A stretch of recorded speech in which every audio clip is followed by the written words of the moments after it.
Visakha steel కార్మికులు సుదీర్ఘ ఆందోళన తర్వాత ఇవాళ సమ్మెలోకి పోయే పరిస్థితిని అటు కేంద్ర ప్రభుత్వం ఇటు రాష్ట్ర ప్రభుత్వం రెండు కూడా కల్పించాయి. ఈరోజు ప్యాకేజ్ ఇచ్చామని వారు, సాధించామని మీరు ఎన్నో గొప్పలు చెప్పుకున్నారు. 11,000 కోట్ల రూపాయలు ప్యాకేజ్ ఇస్తే అందులో 9,000 కోట్ల రూపాయలు మళ్ళీ ఇతరేతర పద్ధతుల ద్వారా మళ్ళీ వెనక్కి లాక్కున్నారు మీరు. ఇవాళ ఏమిటంటే గత 8 మాసాలుగా వారికి సక్రమంగా జీతాలు ఇవ్వడంలో దాదాపు 3,000 మంది కాంట్రాక్ట్ లేబర్ని ఇప్పటికే తొలగించారు. మరో 2,600 మందిని తొలగించడానికి ప్రయత్నాలు చేస్తూ ఉన్నారు.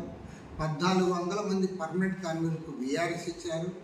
అంటే ఏది ఏమైనా సరే విశాఖ ఉక్కు ఫ్యాక్టరీని ప్రైవేట్ పరం చేయాలి, దీన్ని నిర్మూలించాలనే కంకణం పట్టుకుని కేంద్ర ప్రభుత్వం పనిచేస్తూ ఉంటే దానిపైన రాష్ట్రంలో అధికారంలో ఉన్న ముఖ్యమంత్రి చంద్రబాబు నాయుడు గారు ఆయన పట్టించుకోవడం లేదని మాత్రం స్పష్టంగా చెప్పవచ్చు.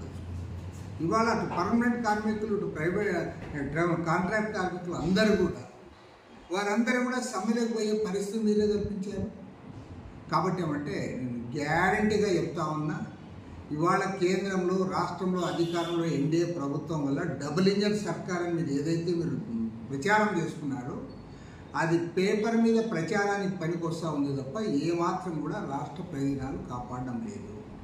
ముఖ్యమంత్రి గారు ఎంతసేపు ఉన్నా సరే అమరావతి, పోలవరం దాని గురించే మాట్లాడుతూ ఉన్నాడు తప్ప విశాఖ ఉక్కు ఫ్యాక్టరీ గురించి 10 మాసాల కాలంలో ఒక్కసారైనా మాట్లాడాడని నేను అడుగుతాను. పైగా ప్రైవేట్ ఫర్మ్ చేస్తాము, వాళ్ళకి ఉచితంగా భూములు ఇస్తాము, నీళ్లు ఇస్తాము, కరెంట్ ఇస్తామని చెప్పి ఉదరగొడతా ఉన్నాం. ఈజ్ ఆఫ్ డూయింగ్ బిజినెస్ అని చెప్తా ఉన్నాం, మిట్టల్ ఫ్యాక్టరీ అని చెప్తా ఉన్నాం. కానీ ఇవాళ పోరాడి సాధించుకున్న ప్రాణత్యాగాల బలిదానంతో సాధించుకున్న ఫ్యాక్టరీని ఇవాళ దాన్ని మూసేస్తూ ఉంటే దానిపైన మాట్లాడకపోవడం అని శోచనీయము. ఇవాళ వర్కర్స్ సమ్మెను దృష్టిలో ఉంచుకుని తక్షణమే ప్రభుత్వం స్పందించాలి. వారి సమ్మెను నివారించి దాన్ని ప్రైవేట్ పరం కాకుండా దాన్ని కాపాడడానికి ముందుకు చర్యలు చేపట్టాలని డిమాండ్ చేస్తూ ఉన్నాం.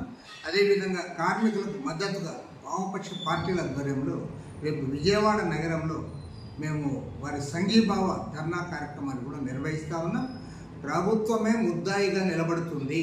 విశాఖ స్టీల్ ఫ్యాక్టరీని కాపాడుకోకపోతే మొత్తం చంద్రబాబు నాయుడు ఏం చేసినా, ఏం అభివృద్ధి మాటలు చెప్పినా ప్రజలు నమ్మరు. కాబట్టి ప్రభుత్వం స్పందించాలని చెప్పి సిపిఐ తరఫున డిమాండ్ చేస్తారు.